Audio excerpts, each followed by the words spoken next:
Bonjour, j'espère que vous allez bien. Alors aujourd'hui, comme promis, une vidéo sur les varrois. Alors ce que je vais faire, je vais commencer par le principal, par l'idée générale, la solution. Voilà, je pense que d'abord il faudrait commencer par les traitements, vous parler des traitements, tout ça, mais je pense qu'il y a beaucoup de gens qui connaissent tout ça. Et pour pas faire perdre de temps, on va tout de suite parler des solutions pour le varroa. Alors, les solutions. Alors déjà, on va parler de la sélection naturelle du varroa. Ça semblerait être la solution. Après, je vais vous parler des traitements. Donc, par rapport à la sélection naturelle des abeilles pour le varroa, eh bien, écoutez, moi j'ai peut-être une idée. J'ai peut-être une idée très intéressante qu'on pourrait développer ensemble. Et c'est de ça dont je vais vous parler aujourd'hui. Sinon, si vous voulez en savoir plus sur le varroa, il y a une très très bonne vidéo qui a été faite par Une Saison aux Abeilles concernant la population et le varroa. Parce qu'on se rend compte finalement que le varroa arrive en même temps que la population diminue. Voilà, et vous avez un jonglage entre les abeilles d'été et les abeilles d'hiver. C'est très intéressant. Si vous voulez en savoir plus par rapport à la population, pourquoi parfois vous vous retrouvez avec une ruche complètement vide, vous aviez plein d'abeilles avant, eh bien ça, c'est intéressant. C'est intéressant aussi d'aller voir sa vidéo. Voilà, c'est ce que je voulais vous dire. Donc, on va commencer tout simplement par... parce que, tout simplement, traiter ces ruches, est-ce que c'est la solution? Bah, à mon sens, moi, c'est une solution qui est temporaire. Ça peut pas être une solution définitive. C'est ce que je pense. Hein. Moi, je pense qu'aujourd'hui, on traite parce qu'on n'a pas d'autre solution. Mais peut-être qu'on peut réfléchir ensemble à quelque chose d'autre. Une autre solution, en fait, tout simplement. Donc, alors, c'est de ça qu'on va parler aujourd'hui. On va parler de la sélection naturelle.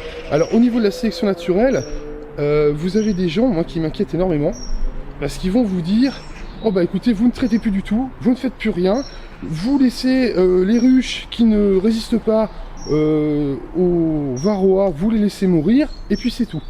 Ah bah là non, moi je suis pas du tout d'accord avec cette idée-là, hein. Pas du tout, du tout, du tout. Et ça, vous avez cette idée-là, elle est finalement assez répandue, hein. Des gens qui vont dire, moi je ne traite pas, il restera ce qui restera, et je repartirai avec ce qui reste. Non, ça faut pas faire ça. Ça c'est pas, ça vous allez perdre toutes vos ruches, hein. Vous allez tout perdre. Hein. C'est pas la bonne solution. La bonne solution, ce serait qu'on se dise ensemble, parce que moi je vais avoir du mal à avoir la motivation à le faire tout seul aussi. Hein. Il faut bien comprendre. Hein. Ce serait qu'on fasse des comptages. Des comptages. Faut qu'on mette en place un protocole correct, le moins compliqué, le plus simple possible pour faire des comptages varroa. Et à partir de là, on identifie nos ruches qui n'ont pas de varroa et on fait de l'élevage sur ces ruches-là. Uniquement sur ces ruches-là. Et ce qu'on peut faire, c'est développer tout un réseau comme ça et même s'échanger des reines. On pourrait même s'échanger des reines pour notre génétique, pour renforcer nos génétiques. Parce que le problème de cette sélection, c'est le problème de la génétique.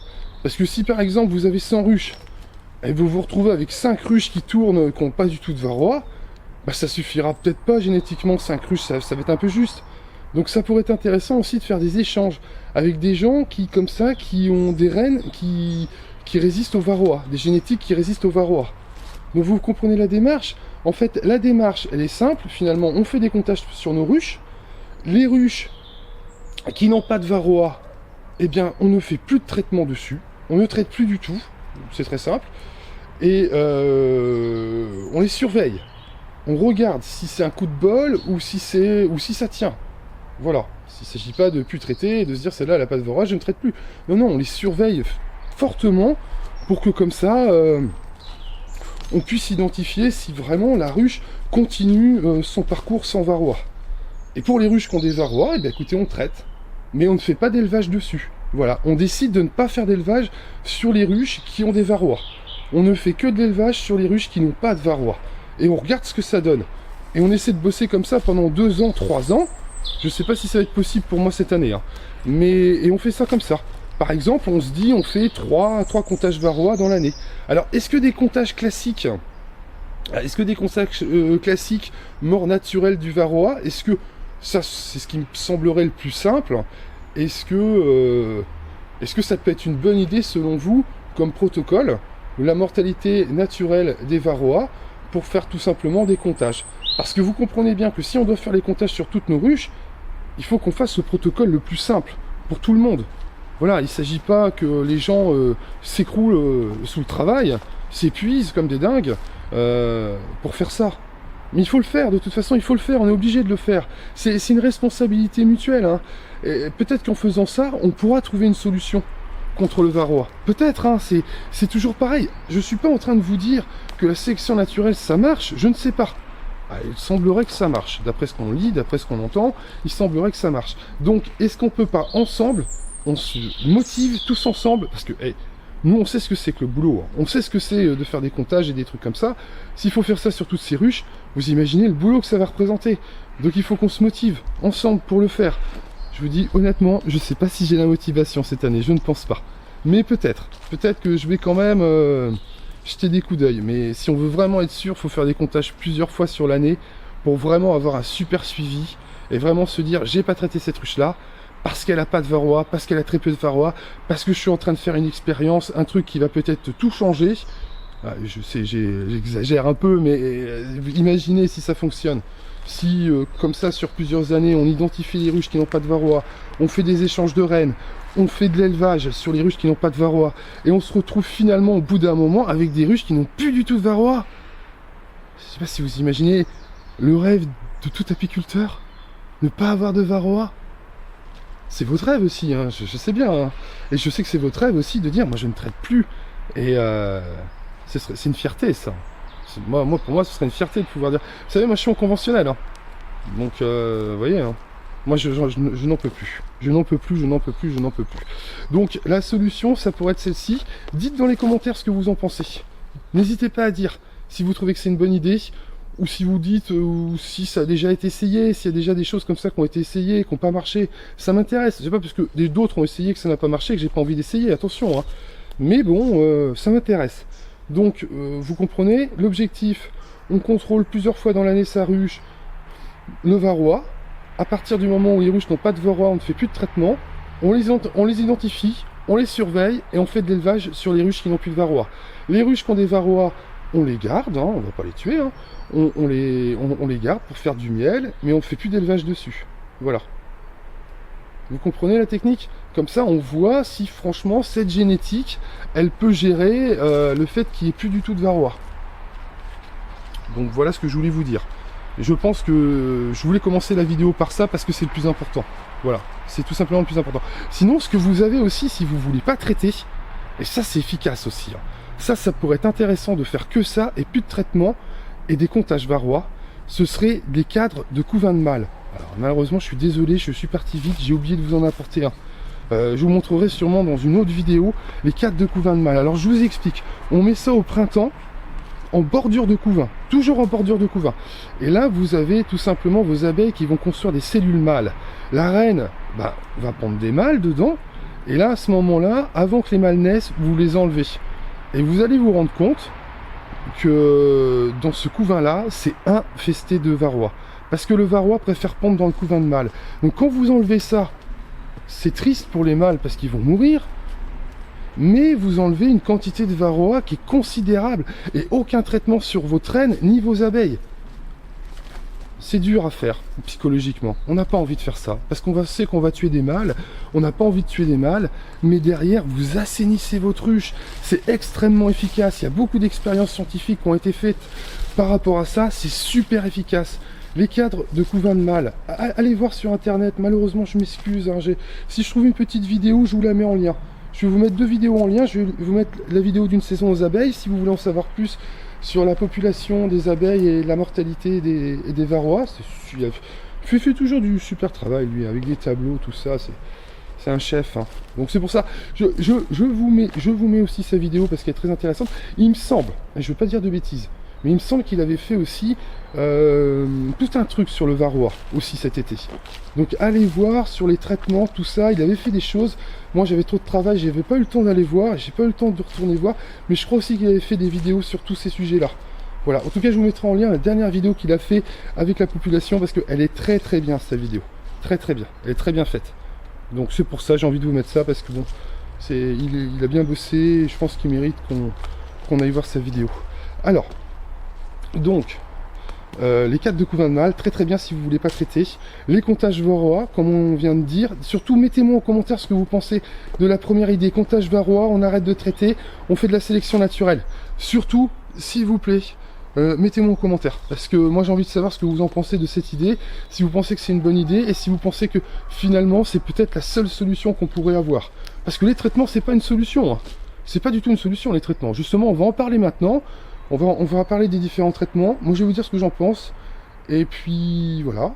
Puis on s'arrêtera là. Donc, alors, par rapport aux traitements, vous avez différents traitements. Vous avez des traitements à base d'acide, acide formique, acide oxalique. Vous avez tout ce qui est traitement conventionnel. Vous avez les 2 traitements conventionnels, là, la mitrase et du fluvlaminate. Alors, désolé si c'est pas tout à fait ça. Ça me revient comme ça. Je crois que c'est fluvlaminate, ouais. C'est enfin bref, voilà, on a ces 2 traitements là qui sont des traitements, on va dire chimiques, hein, des traitements conventionnels. Hein, c'est des traitements. Alors, moi j'aime bien les traitements conventionnels, je vais vous expliquer pourquoi. Ils sont simples à mettre en place, ils sont efficaces, malgré le fait que certaines personnes disent qu'il y a quand même des résistances. Moi je trouve que c'est plus efficace que les traitements à l'acide, je trouve que c'est le traitement le plus efficace. Parce que j'ai tout essayé moi. Et moi les traitements à l'acide, moi ça me fait peur. J'ai beaucoup traité à l'acide, je vais vous expliquer ce qui m'est arrivé. Je ne peux pas dire que c'est dû à ça, je ne peux absolument pas dire, je pense que c'est un problème de consanguinité, mais j'avais une reine sur 2, écoutez bien hein, ce que je vais vous dire, hein, c'est du délire. Hein. J'avais une reine sur 2 qui naissait avec une malformation génétique, un petit bout de patte en moins. C'était toujours la même malformation, toujours. Il manquait un petit bout de patte sur une reine. Alors la reine elle boitait un petit peu, mais vous imaginez, une reine sur 2. À partir de ce moment-là, j'ai tout changé. J'ai arrêté tous les traitements à l'acide pour passer au traitement conventionnel et j'ai refait complètement ma génétique de reine. Je n'ai jamais eu une reine à qui il manquait un petit bout de patte. Avant, j'en ai eu une reine sur 2. Je vous imagine, je sais pas si je vous ai déjà parlé de ça, mais c'était une panique, la panique générale. Je me suis dit c'est foutu. Je me suis dit c'est foutu, c'est foutu, c'est foutu. Parce qu'alors là, si tu fais rien, tout s'effondre. Tu perds tout. C'est comme ça que les gens perdent 80% de leur ruche. Ils disent j'ai tout perdu. Bah, c'est parce qu'il y a un problème comme ça probablement. Hein. Et donc moi j'ai refait complètement ma génétique avec de la super abeille noire et j'ai arrêté les traitements à base d'acide. Il faut savoir les traitements à base d'acide que on ne connaît pas, on n'a pas d'études sur le fait d'acidité, de rendre sa ruche aussi acide, de mettre autant d'acidité dans sa ruche. On n'a pas d'études là-dessus. Hein. On ne sait pas. Bon, l'acide oxalique, on met carrément ça sur les abeilles. Ça marche, hein. L'acide oxalique, je ne sais pas. J'ai un peu des doutes, moi. Bon, l'acide formique, je sais que ça marche. Hein. Mais si tu mets trop, tu tues ta reine et tu fous un sacré bordel. Hein. Si tu mets pas assez, ça va pas marcher. Et puis, si tu veux que ça marche bien, il faut faire 3 fois l'acide formique. Une fois, ça suffira pas. Donc, vous voyez, au niveau des traitements, il n'y a rien de simple. Hein. Les traitements conventionnels, ça laisse des traces dans la cire. C'est pour ça que les gens mettent de l'acide, c'est parce que ça laisse pas de traces dans la cire. C'est considéré comme un traitement bio, mais c'est faux, c'est absolument pas bio. Les traitements à l'acide sont dramatiques, sont plus mauvais pour les abeilles. Par contre, ils ont l'avantage de ne pas laisser de traces. Pour les générations futures, c'est mieux. Par contre, pour les abeilles qui se prennent comme ça des bains d'acide dans la gueule, je peux vous dire, c'est terrible, hein. C'est absolument abominable.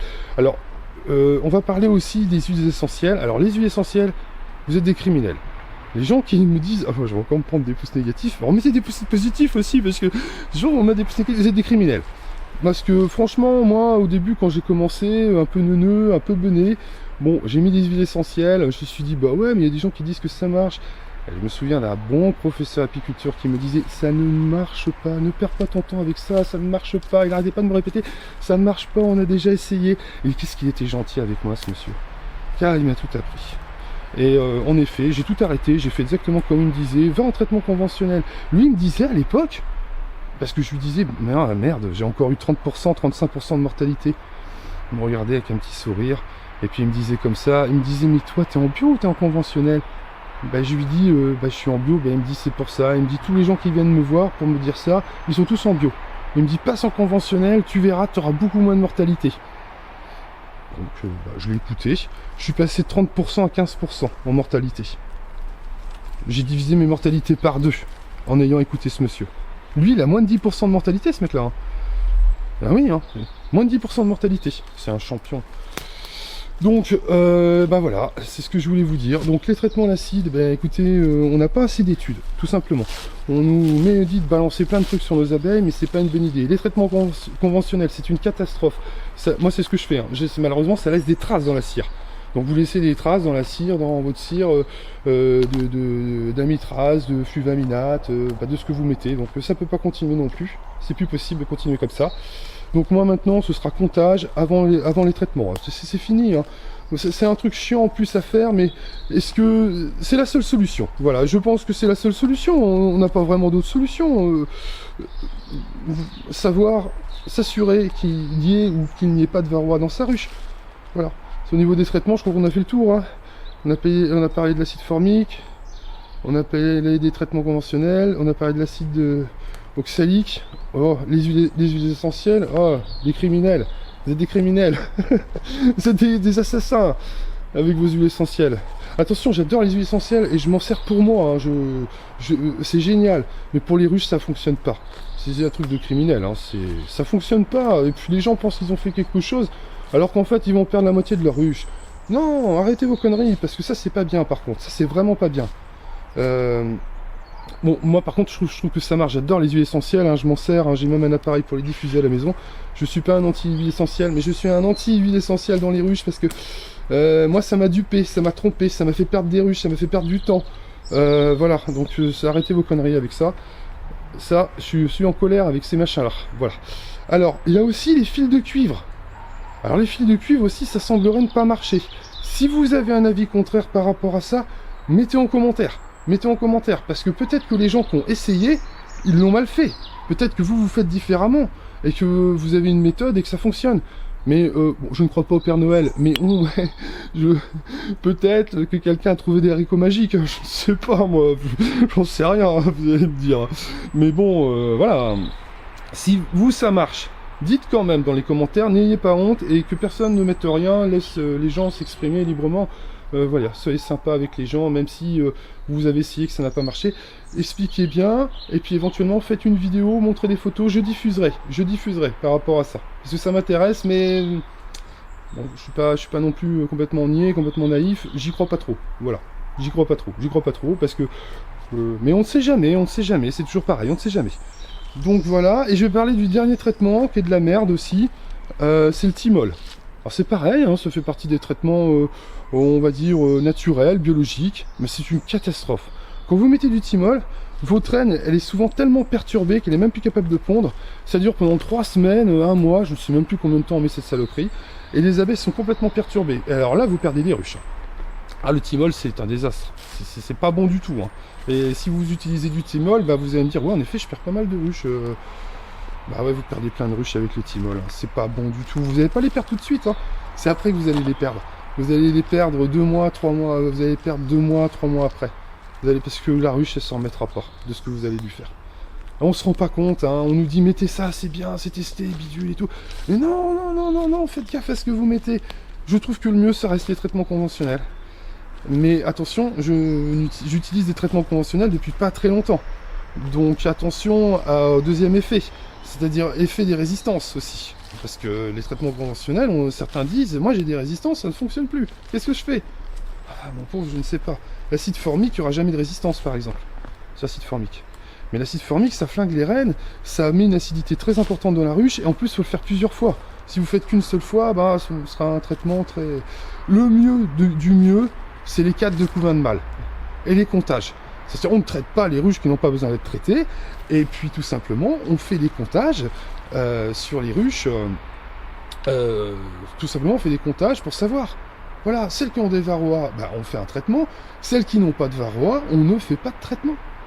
Voilà, c'est tout, on commence à changer les choses, et surtout on identifie bien les ruches qu'on ne traite pas. D'une part pour les surveiller, pour être sûr que la situation continue, que ça se passe toujours de la même manière, et en plus pour faire de l'élevage après. Dites-moi ce que vous pensez dans les commentaires, surtout du fait de faire des comptages, et après de sélectionner ces ruches-là pour faire de l'élevage. Voilà, et au fur et à mesure se débarrasser de cette saloperie, parce que sinon on s'en débarrassera pas. Hein. Si on attend comme pour le frelon le produit miracle, eh ben, les choses se feront par nous-mêmes. Les scientifiques n'ont pas trouvé grand-chose sur le varroa, hein. Très très peu, hein. Et ça fait c'est combien d'études? 25 ans, 30 ans? C'est pour ça. C'est pour ça qu'il faut qu'on se reprenne en main. Bah, regardez par exemple pour le frelon. La solution, elle arrive de qui? Eh ben, elle arrive de quelqu'un qui a créé la tente frelon. Moi je trouve, moi je vais le dire, hein, je le pense honnêtement. Voilà, c'est arrivé de quelqu'un comme ça, qui a créé un piège, qui a eu une super idée, qui a créé ça. Et puis ben voilà, honnêtement, les apiculteurs qui utilisent la tente frelon, je sais qu'ils sont contents, hein, pour la plupart, hein. C'est pas facile à installer, ça prend un peu de temps, mais ça résiste bien au vent, c'est des super trucs, hein. Moi je trouve ça génial. Au moins pour le frelon, pour les gens qui ont peu de ruches, vous avez déjà une solution. Voilà, ça prend un peu de temps, mais vous avez une solution. Pour le varroa, bah, il y a les 4 de couvain de mâle, ça peut être une solution. Les comptages, ne pas traiter les ruches qui n'ont pas de varroa, sélectionner les ruches qui n'ont pas de varroa. Voilà les solutions qu'on pourra avoir par rapport au varroa. Donc voilà, écoutez la vidéo que je vais vous faire, parce que là, il va pas tarder à faire nuit. Il fait déjà très sombre. Voilà, alors je vous ai tout tourné d'un coup, je suis content, j'ai même pas eu besoin de me reprendre une fois, de recommencer la vidéo. Je vous ai tout fait d'un trait. Voilà, j'espère que ça vous plaira, j'espère que l'idée vous plaira, parce que le but c'est d'avancer ensemble, hein. Moi je suis pas là, moi je suis là pour vous dire comment je travaille. Et je suis pas là pour vous donner des conseils, hein. Je sais qu'il y a des gens qui travaillent mieux que moi, hein. Je suis tout à fait conscient de ça. Mais moi j'essaie de réfléchir, j'essaie de trouver des conseils comme beaucoup.